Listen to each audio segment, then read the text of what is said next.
Salut la team, content de vous retrouver. Aujourd'hui, ce sera les news numéro 17 sans vraiment être des news parce qu'il n'y a pas grand chose à se mettre sous la dent. Vous le savez tous, c'est fini un peu pour tout ce qui est course. En attendant, peut-être janvier pour le début de la Formule E. On va voir ce que ça va donner avec les nouvelles voitures. En attendant, je me retrouve tout seul puisque Maurice est en vacances, le furet en hibernation, quoique sur le furet, hmm, quelque chose, du moins quelqu'un m'a appris que éventuellement, il pourrait devenir beaucoup plus actif sur Twitter. On va suivre ça et puis voilà, je me retrouve seul. Ce sera donc à moi d'appuyer sur le bouton pour lancer le générique et en plus aujourd'hui ça va être du freestyle, aucun texte, aucune préparation. Et je vais donc vous parler, vous le voyez dans le titre, est-ce que Max Verstappen est vraiment le grand gagnant de ce championnat 2021? Allez, je vais essayer d'appuyer sur le bouton. Si jamais il y a une coupure d'électricité, c'est que le furet m'a encore mélangé les câbles avant de partir. Allez, on va essayer. Générique moi-même.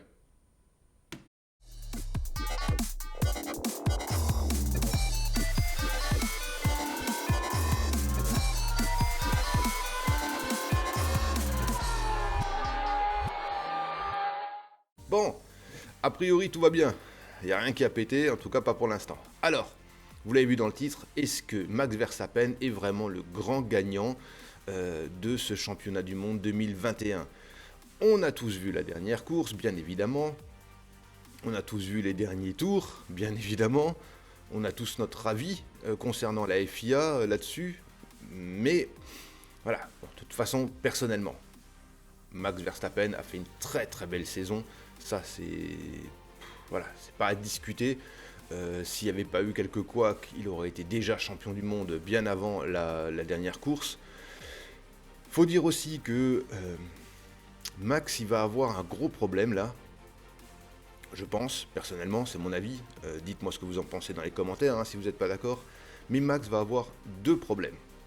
Le premier, sur son championnat du monde, c'est la course bâclée de la Belgique. Spa. Il a eu une course gagnée pour une course qu'il n'a pas courue. Et ça déjà, ça a un petit peu entaché en fait son championnat du monde, du moins sa belle victoire et son titre. C'est déjà le premier problème. Le deuxième, c'est cette fameuse course. Et on a vu que, en gros, il a course gagnée un peu quand même grâce à l'indélicatesse, l'indécision et de la FIA. Michael Masi avait décidé de laisser passer un peu les 5 retardataires qui étaient entre lui et Lewis Hamilton sans laisser passer tous les retardataires, ce qui pose déjà un problème en soi. Et donc à la fin, on va se retrouver avec un Max Verstappen champion du monde, très bien pour lui, je le répète, mais qui a ce petit truc qui n'est pas légitime en fait. Ouais, c'est ce petit truc qui va en fait dire que c'est pas un vrai beau champion du monde. Comme dit, ce qui est faux, personnellement, quand on regarde toute sa saison, il le mérite largement. Mais voilà, ça va laisser ce petit goût un peu de se dire Max Verstappen n'est pas un vrai champion du monde, n'aurait pas dû gagner ce titre de championnat du monde, malgré sa saison fabuleuse. A contrario, de l'autre côté, Lewis Hamilton. Pour moi, il aurait presque plus à gagner à ne pas être champion du monde cette année, pour la raison suivante. Il a perdu une fois. Depuis 2013, il a perdu une fois contre Nico Rosberg. Qu'est-ce qui s'est passé? Nico Rosberg a abdiqué dans la foulée. Retraite, terminée. À aucun moment donné, Lewis Hamilton n'a pu défendre son titre, a pu reprendre son titre. Et là, voilà l'opportunité de le faire. Il va se retrouver l'année prochaine face à un Max Verstappen champion du monde, et c'est maintenant qu'il va nous montrer, du moins que j'espère, qu'il va nous montrer qu'effectivement ces 7 titres de champion du monde, il les mérite largement. Et qu'il va aller au combat pour aller récupérer son titre. Ce qui serait absolument génial. Et donc pour moi c'est c'est plus valorisant un peu pour Lewis sur sa carrière générale, hein, pas sur ce titre-là, mais sur sa carrière générale d'aller se battre cette fois-ci vraiment contre quelqu'un qui lui a pris ce titre et pas quelqu'un qui tout d'un coup se met à la retraite et s'en va et puis ben, on retourne, on revient, c'est bon, on est de nouveau le plus fort. Voilà. Donc Max Verstappen pour moi est très beau champion, mais a presque plus à perdre que Lewis Hamilton sur ce championnat. Lewis va devoir montrer que c'est un vrai champion du monde. C'est un gros challenge pour lui, beaucoup plus excitant que s'il avait été 8 fois champion du monde comme ça et qu'il avait fini sous l'ère hybride ancienne génération maintenant, puisque la nouvelle va arriver. Voilà. Il se serait fait battre 2 fois sous cette ère-là.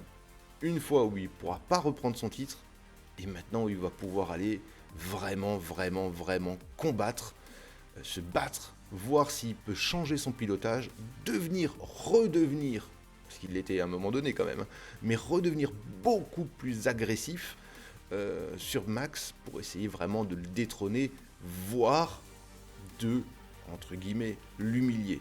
C'est-à-dire gagner le championnat du monde largement avant la fin. On va voir ce que ça va donner, mais moi c'est ce que j'espère sur 2022, c'était voilà, que ça cartonne, quoi.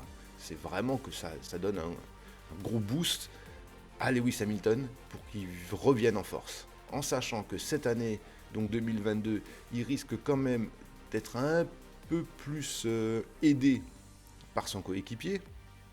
On l'a vu hein, quand même, Valtteri Bottas, à juste titre ou pas, ça c'est chacun qui voit, mais était un peu absent hein, sur ce championnat, ne l'a pas vraiment aidé, était présent pour le championnat du monde constructeur, mais pour le pilote, il est resté un peu en retrait hein, de la bataille, hein, là où un Sergio Pérez a fait l'inverse. Niveau constructeur, il n'a pas servi vraiment, mais alors niveau championnat de pilote, il a bien aidé Max quand même. Donc voilà, on va voir ce que ça va donner avec Russell l'année prochaine à ses côtés, en sachant que Russell a les dents longues, qui va vouloir lui aussi se battre, en espérant que voilà, on ait un beau championnat du monde 2022, que les voitures soient bien faites. Donc voilà, mon avis est que c'est pas forcément Max qui. Max a gagné le championnat, mais c'est pas forcément lui qui sortirait peut-être grandi de ce championnat du monde. Lewis Hamilton peut faire quelque chose après. Faut pas se laisser décourager, et c'est là qu'on va voir un peu le mental d'un champion du monde, enfin d'un multiple champion du monde face à un jeune champion du monde. Mais ça risque d'être assez intéressant, je pense, l'année prochaine. Et j'ai hâte de voir les premiers tours de roue, voir un peu ce que ça donne, qu'ils se rentrent dedans comme il faut, et que Lewis muscle son jeu. Ça vous rappelle quelque chose hein muscle son jeu face à Max Verstappen. Sur cette saison complète, bien évidemment, elle a été terrible. On a eu des hauts, des très hauts, on a eu des très bas, on a eu des courses fabuleuses. On a vu des choses magnifiques. Alpine a fait des choses absolument magnifiques. Hein. On a revu un Fernando Alonso au top. Et je pense que sur l'année prochaine, Alpine devrait peut-être être un peu plus intéressante. Ferrari, qui est remonté à 3e place, superbe. Certains disent que toute la saison est une saison typée Netflix. Oui, on l'a dit.